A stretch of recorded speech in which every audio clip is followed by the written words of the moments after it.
Bazı malumatlara göre onu millet içinde başka bir adını kullanırdı, Yeşil Cami. Niçin Yeşil Cami?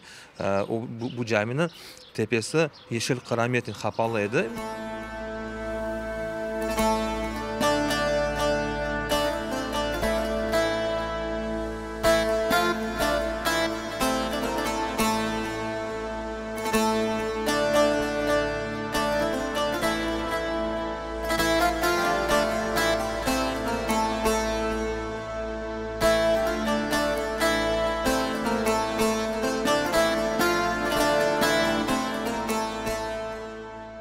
Hizmet yapardı ne zamana kadar?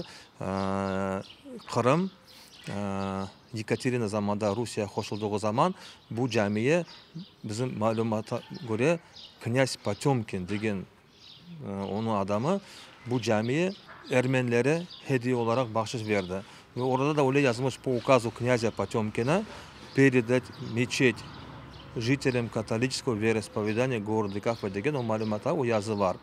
Ondan sonra Birinci Dünya Savaşı'ndan sonra ne zaman ateizm zamanlarda dinlerle kurreş yaptığı zaman bu camiyi ahır olarak kullandılar.